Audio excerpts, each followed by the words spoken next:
The sound was unlike anything I'd heard in 23 years of flying commercial aircraft. It wasn't just an explosion, it was as if hell itself had materialized on the right side of our aircraft.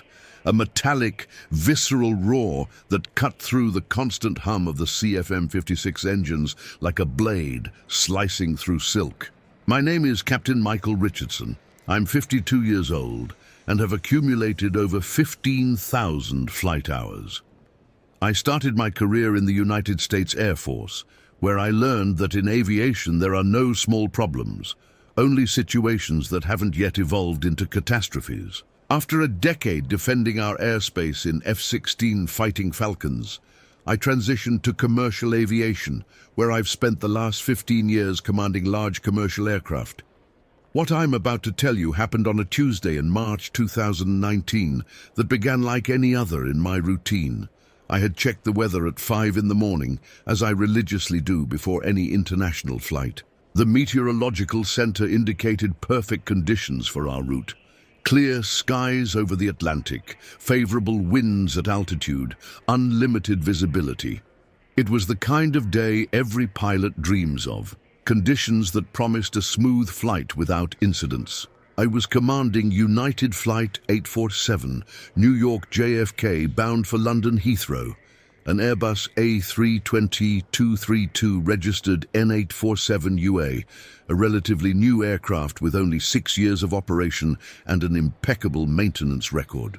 On board, we had exactly 174 passengers and 6 crew members, totaling 180 souls, a term we in aviation use to refer to all people aboard, an expression that always reminds me of the responsibility I carry on my shoulders every time I take the controls.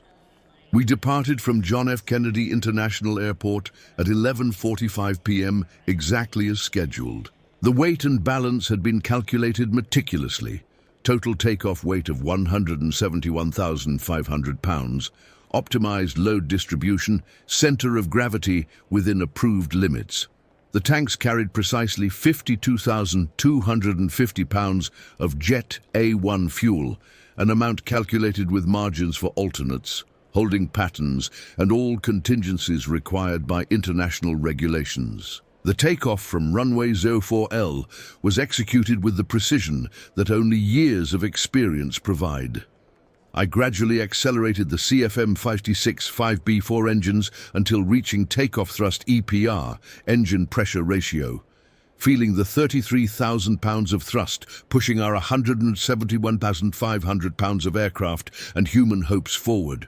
The numbers on the panel confirmed what my senses already knew. Everything was perfect. V1, announced Sarah at 142 knots, indicating we had reached decision speed. From that point, any abort would be more dangerous than continuing the takeoff. Rotate, she announced at 158 knots. I gently pulled the side stick, feeling the aircraft respond instantly. The nose rose to 12 degrees, the perfect angle for an optimized initial climb. Seconds later, I felt that magical sensation that never fails to move me, the exact moment when the wheels leave the ground and we become metal birds. Positive rate, gear up, I commanded. Sarah activated the landing gear lever and we heard the familiar sound of the wheels retracting into their compartments. The initial climb rate was perfect, 2,500 feet per minute, exactly according to the A320 performance chart. During the initial climb, we religiously executed the after-takeoff checklist, every item checked, every parameter confirmed. Flaps retracted in stages, navigation systems verified, autopilot engaged in managed mode. The A320 is a highly automated aircraft, but that never made me relax my constant vigilance. New York departure, United 847, passing 5,000 feet for flight level 370, on course. I transmitted to departure control. United 847, New York departure, radar contact, continue climb to flight level 370, direct to Buz-RD intersection. Buz-RD was our first oceanic waypoint, the point where we would leave continental US airspace and enter the vastness of the North Atlantic. From there, our navigation would depend entirely on the aircraft's GPS and inertial systems, supplemented by satellite communication. We reached our cruise level of 37,000 feet at 1:23 a.m., approximately 150 nautical miles from the US coast. At that altitude, we were flying in the lower stratosphere, where the thin air allows for greater fuel efficiency and higher speeds. The outside temperature was 54 degrees Celsius, creating a dramatic contrast with the 72 degrees artificially maintained in our pressurized cabin. Our cruise speed stabilized at Mach 0.78, equivalent to approximately 450 knots true airspeed at that altitude. The CFM56 engines were operating at perfect parameters, EGT, exhaust gas temperature, at 850 degrees Celsius, N1 at 82%, N2 at 96%. All the numbers a pilot wants to see on an oceanic night flight. The ocean stretched infinitely beneath us, a dark and mysterious mass dotted only by the occasional lights of merchant ships following their commercial routes between continents. It was a sight that never failed to impress me, even after hundreds of Atlantic crossings. Down there, thousands of feet below us, the waves followed their eternal pattern, indifferent to the small points of light crossing the sky carrying dreams and human lives. The main cabin was immersed in the tranquility typical of long-distance night flights. Looking through the small window that connects the cockpit to the passenger compartment, I could observe that many passengers had already settled into sleep, lulled by the constant and comforting hum of the engines. Others watched movies on individual entertainment systems or read books under the soft lighting of the night cabin. There were complete families returning from American vacations, executives on business trips for important meetings in London, young students heading to European universities, elderly couples fulfilling dreams of visiting the British Isles. Each passenger carried their own stories, expectations and anxieties. Each one implicitly trusted our competence to take them safely to their destination. The cabin crew, led by experienced Chief Flight Attendant Patricia Adams, had completed the dinner service without any incidents.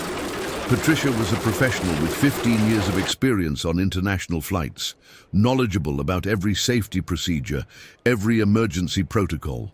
During our pre-flight briefing, we had reviewed together the special procedures for oceanic flights, including emergency communications, severe turbulence protocols, and, God forbid, emergency ditching procedures. Everything was going exactly as planned. The aircraft systems functioned in perfect harmony. All engine parameters remained solidly within normal operating range.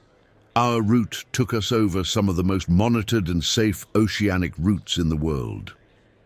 New York Center maintained regular contact with us through the CPDLC, controller-pilot data link communication system, satellite technology that revolutionized oceanic flight safety. Sarah was focused on our flight management system, meticulously checking each waypoint, updating fuel estimates for each segment of our route, cross-checking our navigation systems. Our fuel burn was exactly as predicted by the performance computers, a steady consumption of approximately 5,300 pounds per hour, which would guarantee our arrival in London with comfortable reserves for any contingency.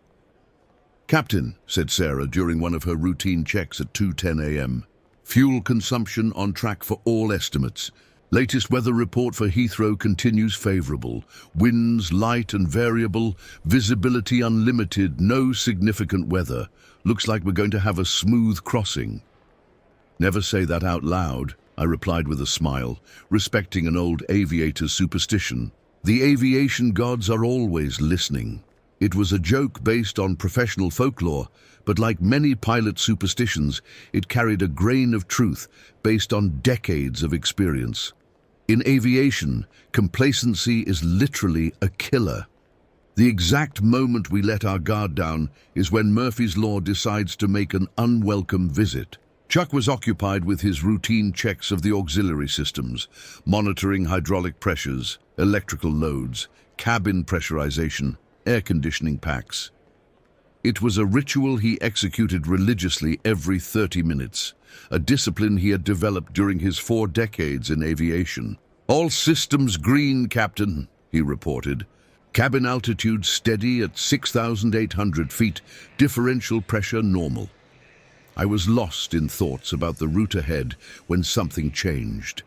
It was at 2:17 a.m. local time that our reality was shattered completely and forever. We were overflying international waters, approximately 400 nautical miles from the US coast, when I felt the first indication that something was fundamentally wrong. It was an almost imperceptible vibration that reached me through the airframe structure and flight controls. For a fraction of a second, my brain tried to categorize the sensation as clear air turbulence, a common phenomenon on night flights when air masses of different temperatures meet, but my experience of more than 2 decades flying told me that vibration was different. It wasn't the smooth, undulatory movement characteristic of an unstable air mass. It was something more directional, more specific, coming from a particular side of the aircraft. It was the type of vibration that makes the hair on your neck stand up and triggers all the internal alarms of an experienced pilot. Instinctively, my eyes scanned the instrument panel, looking for any anomalous indication.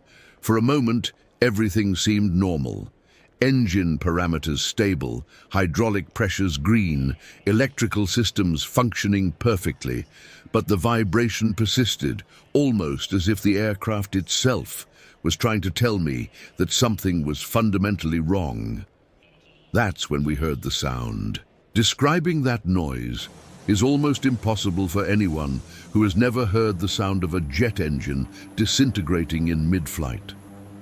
Imagine the sound of an industrial jackhammer amplified 100 times, mixed with the deafening noise of metal being destroyed under extreme force. Imagine the death scream of a precision machine being torn apart by forces that exceed any engineering limit. It was a primitive, visceral sound that awakened ancestral fears, the type of noise that makes every cell of the human body scream in alarm. The blast was so intense that our David Clark headsets, designed to filter external noise and permit clear communication, almost couldn't cope with the volume. Instantly, I felt the aircraft pull violently to the right, as if a giant hand had grabbed our wing and tried to tear us from the sky. The cockpit was invaded by a cacophony of alarms that began sounding simultaneously. The master warning sounded with its characteristic siren, followed immediately by specific alerts from affected systems. It was as if the aircraft itself was screaming in agony, each system reporting anomalies in cascade.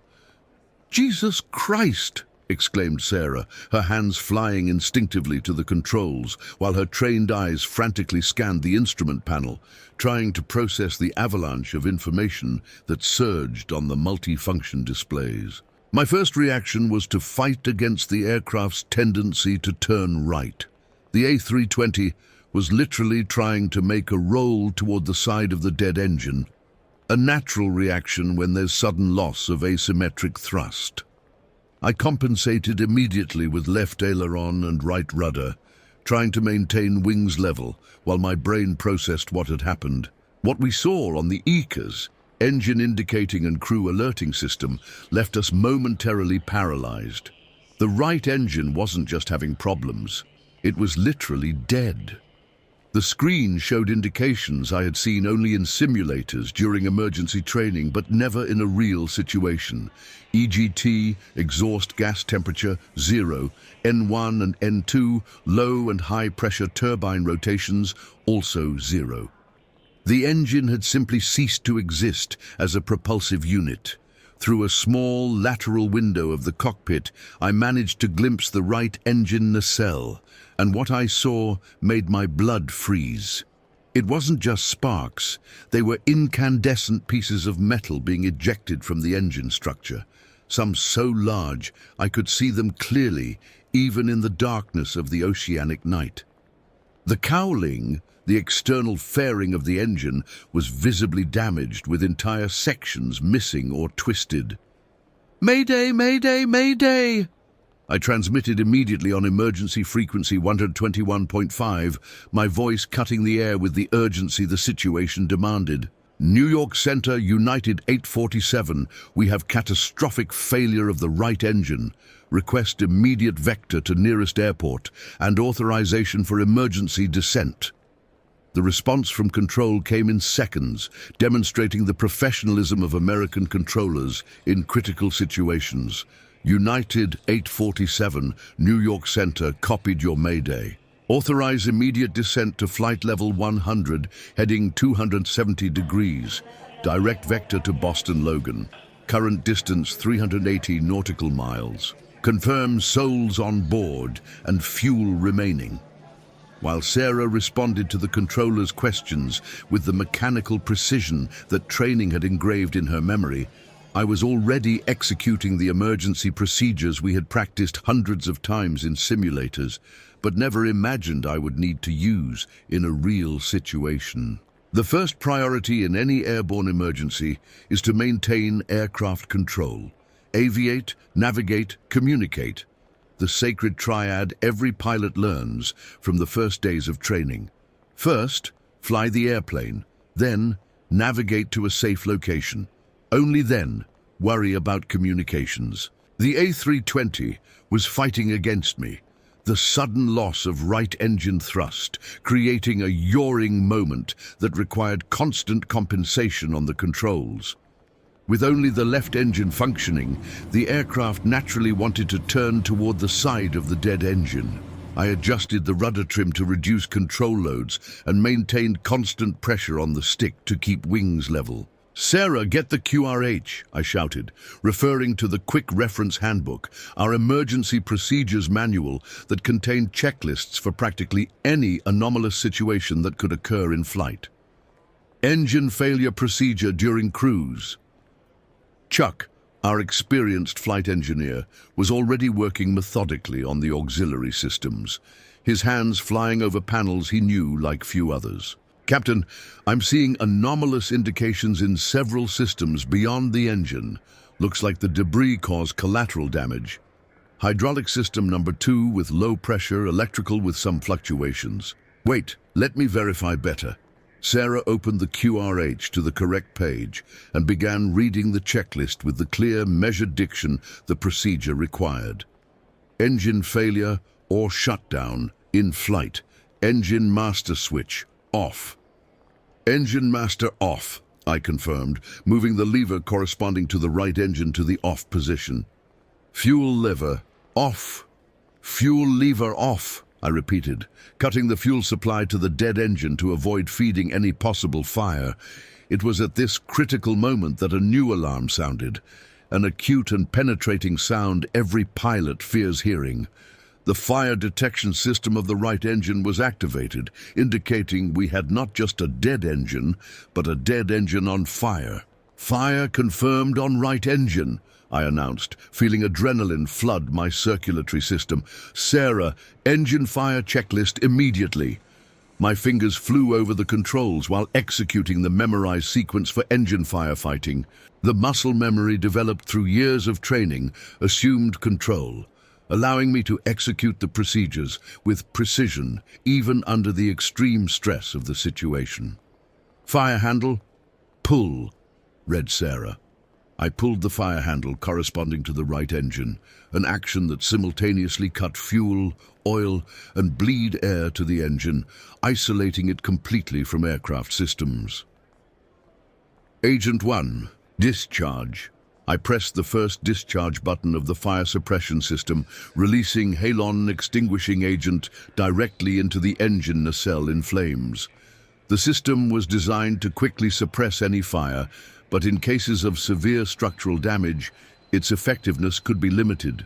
"United 847, New York Center," came the concerned voice of the controller, trying to maintain professional calm despite the obvious gravity of our situation.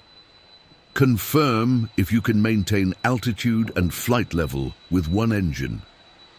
That was literally the million-dollar question. Theoretically, an A320 can fly and land safely using only one engine. The aircraft was certified for that. But our situation was significantly more complex than a simple engine failure. The damage appeared to have extended far beyond the engine itself. New York Center United 847 can maintain flight with one engine, but we have indications of damage to multiple systems, I replied, trying to keep my voice calm while internally assessing our growing list of problems. Request descent to flight level 100 and authorization for fuel dumping if necessary. Fuel dump, fuel jettison in flight, is a procedure that allows reducing aircraft weight to approach landing weight limits, especially important when you have only one engine functioning. Less weight means lower approach speed and shorter distance necessary to stop on the runway. Chuck was working intensely on his panels, checking each system, each parameter, trying to determine the exact extent of the damage. His decades of experience allowed him to identify problems that less experienced pilots might miss. "Captain," said Chuck, and the tone of his voice made my stomach contract, "I'm detecting a fuel leak. The right tank is losing fuel at a significant rate." I looked immediately at the fuel quantity indicator and felt as if someone had poured ice water into my veins. The right tank pointer was falling visibly as we watched. It wasn't a gradual descent. It was a constant and accelerated drop, indicating massive fuel loss. "How much fuel are we losing?" I asked, already knowing I wouldn't like the answer. Chuck made quick calculations on his navigation calculator, cross-referencing the loss rate with our normal consumption of the functioning engine. At the current rate of loss, combined with the increased consumption of the left engine operating alone, I estimate we have fuel for a maximum of 15 minutes of level flight. 15 minutes. The words echoed in the cockpit like a death sentence. 180 lives depending on the decisions I made in the next few minutes, and I had literally 15 minutes to find a solution or watch our fuel run out over the Atlantic Ocean. "United 847 New York Center copied that you report fuel leak," came the controller's voice, now loaded with poorly disguised urgency. "We're working immediate options. Boston Logan is at 380 miles, but we have closer alternatives. Bangor, Maine at 280 nautical miles, and Goose Bay, Newfoundland at 220 miles. Goose Bay. The name resurged from the depths of my memory as a possible salvation. I had landed at that airport a few times during my period in the Air Force on Northern Patrol missions. It was a runway adequate for commercial jets, but significantly more challenging than a continental airport due to its remote location and variable meteorological conditions. "Sarah, do you have the specifications for Goose Bay runway in our charts?" I asked, while continuing to fight with the aircraft controls, constantly compensating for the yaw tendency caused by asymmetric thrust. She folded rapidly through our Jeppesen navigation manuals, searching for the specific page for Goose Bay Airport. "Found it, Captain. Runway 0826, 11,151 feet length by 200 feet width. ILS Category 1 equipment available for both ends. Airport elevation 165 feet above sea level." I made quick mental calculations. 220 nautical miles to Goose Bay, flying with one engine in emergency descent configuration. Our speed would be reduced, but the distance was significantly less than any other option. "Captain," said Sarah, also consulting the most recent meteorological information, "Goose Bay is reporting adequate conditions for landing. Visibility 10 kilometers, variable wind. It's our most viable option considering our limited fuel. It was our only real option, and all of us knew it. New York Center, United 847 requests direct vector to Goose Bay." I transmitted with the decision made. "Declare total emergency, engine fire, fuel leak, multiple system degradation." United 847, New York Center, copied. Heading 290 degrees, descent authorized to flight level 080. Goose Bay Tower will be notified immediately of the emergency. Current distance 220 nautical miles. Maintain this frequency for continuous coordination. While initiating our emergency descent, I forced myself to make one of the most difficult decisions any commander can face: how much to inform the passengers about the real gravity of our situation. On one hand, they had the right to know. They were adult people with families, responsibilities, complete lives. They deserved the truth about what was happening. On the other hand, uncontrolled panic in the passenger cabin could further complicate our situation, making the cabin crew's work difficult and potentially creating additional problems during an eventual evacuation. I decided on a balanced approach, honest, but without details that could cause unnecessary panic. I picked up the passenger cabin microphone and breathed deeply before speaking. Ladies and gentlemen, this is Captain Richardson speaking from the cockpit. We've had a technical problem with one of our engines and, as a safety precaution, we're making a diversion to Goose Bay Airport, where we'll land in approximately 20 minutes. Please remain in your seats with seatbelts securely fastened. Our experienced cabin crew will give additional instructions as necessary. Thank you for your understanding.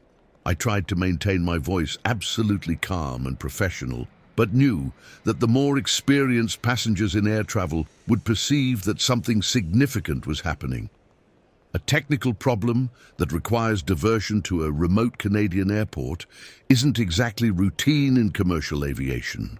Through the internal intercom, I called Patricia in the main cabin. "Patricia, this is the captain. I need you to prepare discreetly for an emergency landing. We have approximately 15 minutes to Goose Bay. We don't want to cause panic, but need to be ready for evacuation if necessary." "Understood, Captain," responded Patricia with the professional calm I expected from her. "We're already initiating discreet preparations. The passengers are relatively calm, but some are asking questions about the noise they heard." The noise. Of course they had heard it. The sound of an engine exploding isn't something that passes unnoticed, even inside the pressurized cabin of a commercial jet. "Captain," called Sarah, interrupting my thoughts, "I'm recalculating our approach to Goose Bay. With our reduced speed and current weight, we're going to need a very well-controlled approach, and we have an additional complication." "What?" "The latest meteorological report from Goose Bay indicates significant crosswind. 070 degrees, 20 knots steady with gusts to 25 knots. With only one engine functional, our margin to correct deviations will be very limited. Crosswind during approach with one engine. In aviation, problems rarely come alone. They like to arrive in organized groups. In normal conditions, 25 knots of crosswind would be just an inconvenience that would require a more attentive approach. With a dead engine, limited fuel, and scarce time, it became another critical variable in an already extremely complex equation." "Chuck, what's the status of the other systems?" I asked, needing a complete assessment of our situation before beginning the approach. He continued his methodical verification, checking each auxiliary system. "Hydraulic system number 2 continues with low pressure, but still functional within acceptable parameters. Electrical system stabilized after the initial fluctuations. Landing gear has been tested and is operational. Brake system. Here's the problem, Captain." My heart sank a little more. What kind of problem? "Brake system pressure is reading 60% of normal. I don't know if the damage affected the hydraulic lines that feed the brakes, or if it's a consequence of the pressure loss from System 2. I processed this information along with everything else. Dead engine, fuel leak, crosswind, and now compromised brake system.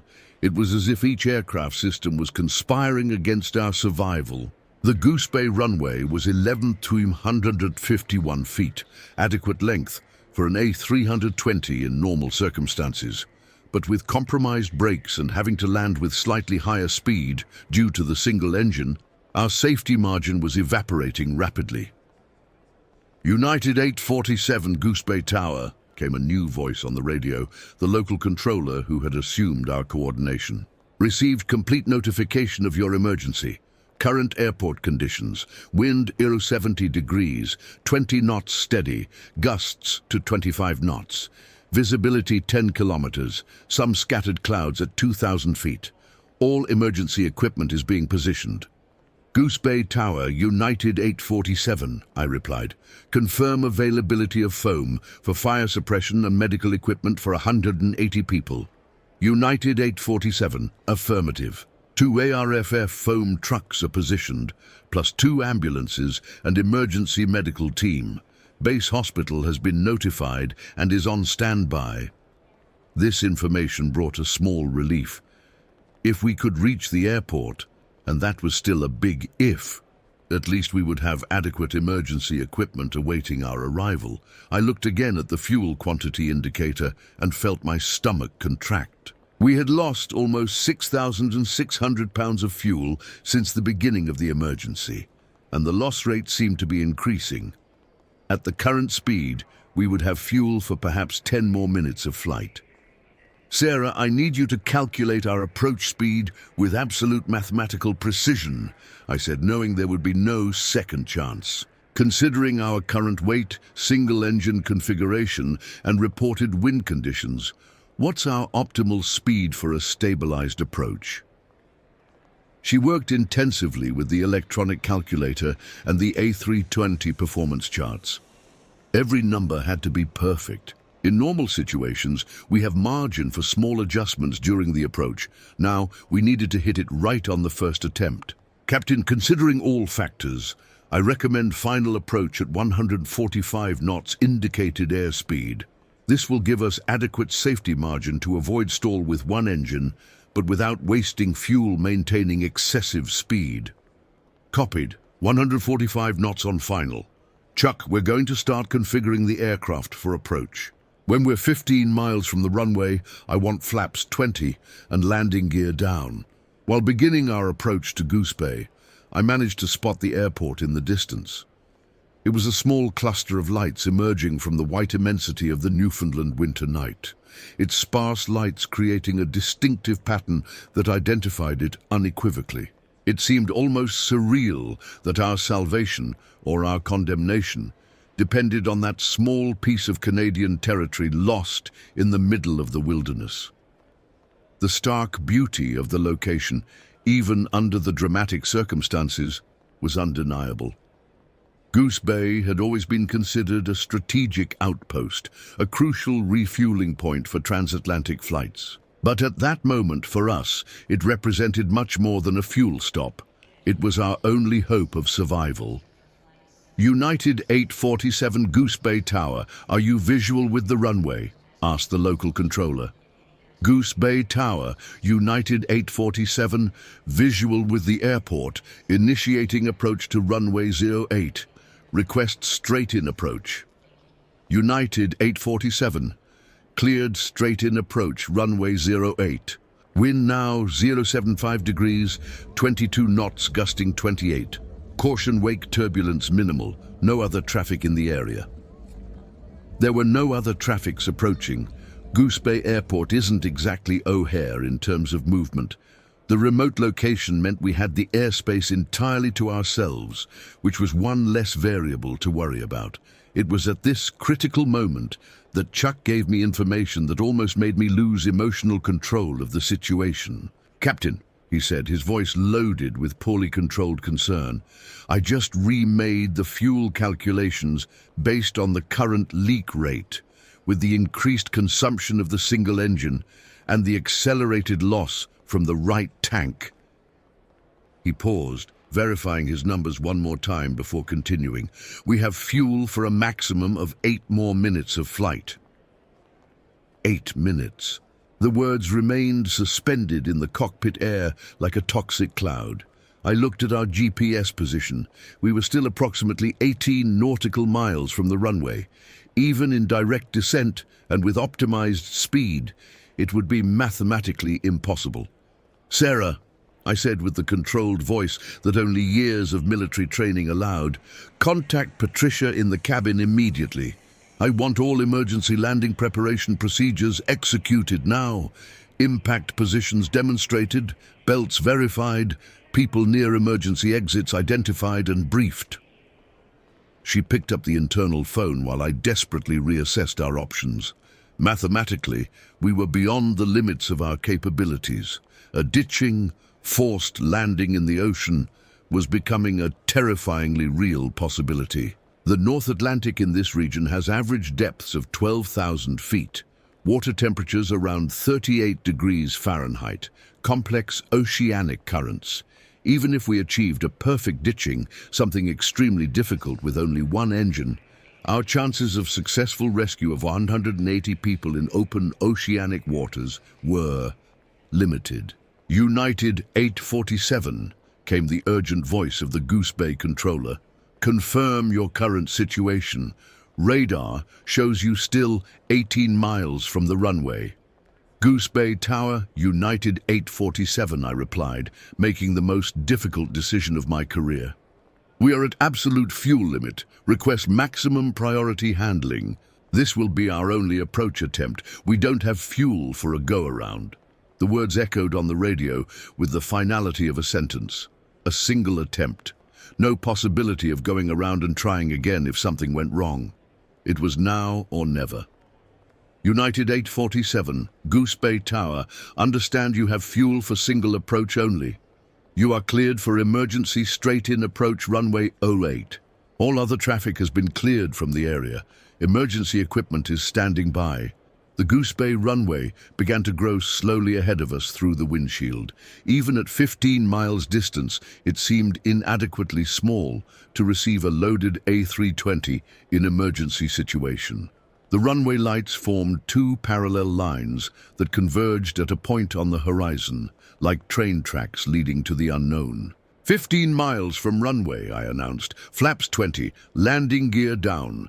Sarah activated the flaps, and they extended with the familiar mechanical sound I had heard thousands of times during my career. Chuck activated the landing gear, and we waited with anxiety for the 3 green lights that would confirm the landing gear was totally extended and locked. 2 green lights appeared immediately, nose gear and left main gear. But the third light, corresponding to the right main gear, remained dark. Problem with right main gear, announced Chuck with the forced calm of someone trying not to add more panic to an already desperate situation. Indication of not locked. Gear not locked. In other words, the right main landing gear had extended, but wasn't completely locked in position. A landing in these conditions could result in gear collapse during touchdown, causing runway excursion and possible fire. Emergency extension attempt, said Chuck, activating the manual extension system of the landing gear. Seconds that seemed like hours passed while we waited.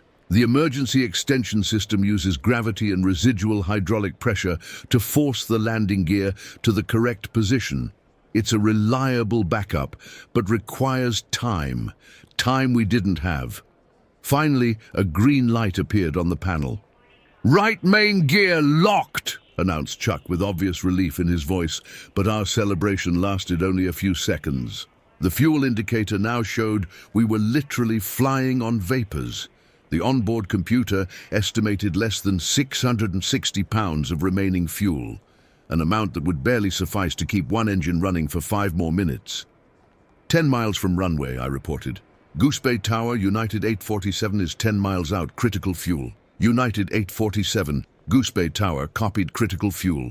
Runway clear, emergency equipment positioned. Wind 80 degrees, 25 knots, gusting 30. The wind had increased, and now was almost directly crosswind to the runway. With only one engine functioning, our capacity to correct drift caused by the wind was severely compromised. Flaps 30, I commanded. Speed 150 knots. The aircraft was responding to commands, but I could feel the fundamental difference. Each control movement required more force, more concentration. The A320 was flying like a wounded animal, still capable of responding to commands but clearly suffering. 5 miles from runway. Now I could clearly see the Goose Bay runway lights. The approach lights were lit, creating a luminous path that guided us towards salvation or disaster. At this point, the difference between the two was literally in minutes. The crosswind was constantly pushing the aircraft to the left of the runway centerline. I compensated with right rudder and ailerons, but knew I would have to execute a perfect side slip at the last moment before touchdown to align the aircraft with the runway center. 2 miles from runway, I announced. Speed 145 knots, rate of descent 800 feet per minute. 1 mile from runway. Sarah was now functioning as my extra eyes, monitoring our approach and reporting any deviation. On glide path, on localizer, airspeed good. 500 feet, announced the automatic altitude call-out of the aircraft. The runway was approaching rapidly. I could see the firefighters positioned on the sides, their flashing lights like beacons of hope in the darkness. The ambulances were aligned, ready for any eventuality. 400 feet, 300 feet. The crosswind continued trying to push us off the runway centerline. I maintained the drift angle until the last possible moment. 200 feet, 100 feet. At the last second before touchdown, I straightened the aircraft with left rudder, aligning our heading with the runway centerline. It was a maneuver I had practiced hundreds of times, but never under such extreme circumstances. 50 feet, 40, 30, 20. The touchdown was surprisingly smooth considering all the circumstances. The main gear wheels touched the Goose Bay asphalt with a noise that had never sounded so beautiful. For a fraction of a second, I thought we had made it. But our final test was still to come. Immediately after touchdown, I activated maximum reverse thrust on the functioning engine and pressed the brakes with all the force my legs allowed. But with the compromised brake system, the aircraft wasn't decelerating as it should. "Maximum brakes!" I shouted to Sarah, who also pressed her brake pedals. The 11,151-foot runway, which had seemed adequate during planning, now seemed to be ending rapidly. We passed the first third of the runway still at considerable speed. Halfway, 2/3. "Captain, we're still too fast," alerted Sarah, monitoring our speed.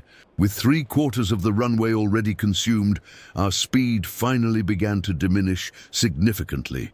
The A320 was fighting against its own inertia, each precious meter of asphalt being used to convert kinetic energy into friction and heat.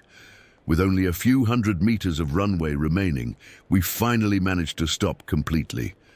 The silence that followed was absolutely surreal. For a few seconds, no one in the cockpit could say a word. The only sound was the aircraft systems making their automatic cooling down cycles and our own heavy breathing. "Shutdown checklist," I said finally, my voice sounding strange even to myself. Sarah and Chuck executed the shutdown procedures with the mechanical precision that training had implanted. All engines shut down, electrical systems securing, aircraft safe. It was at this moment that the magnitude of what we had just lived really hit me full force. 180 people, 15 minutes. One decision after another, each one potentially determining the difference between life and death. And somehow, through a combination of training, experience, teamwork, and perhaps a bit of that luck every pilot hopes never to need to use, we had succeeded. I picked up the passenger cabin microphone for the last time on that flight. "Ladies and gentlemen, this is Captain Richardson. Welcome to Goose Bay. Please remain in your seats while our cabin crew organizes the disembarkation according to emergency protocols. It was an honor and a privilege to fly with you today." When I finally opened the cockpit door and walked toward the main cabin, I saw something that is engraved in my memory to this day. The passengers weren't nervous, irritated, or complaining about the unexpected diversion. They were applauding. It was a long, sincere applause, loaded with a gratitude that transcended words. Some had tears in their eyes, others simply smiled and waved.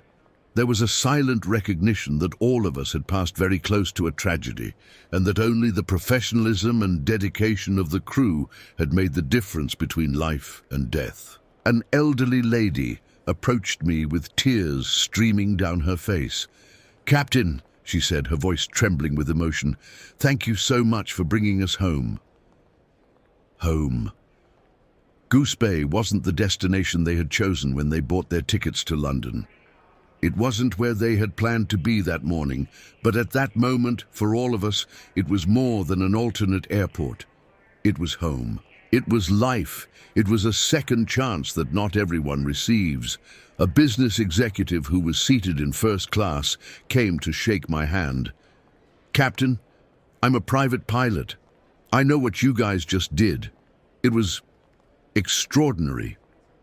The words of recognition from another aviator meant a lot to me at that moment. Pilots understand the risks, the margins of error, the razor-thin line between success and catastrophe that defines our profession.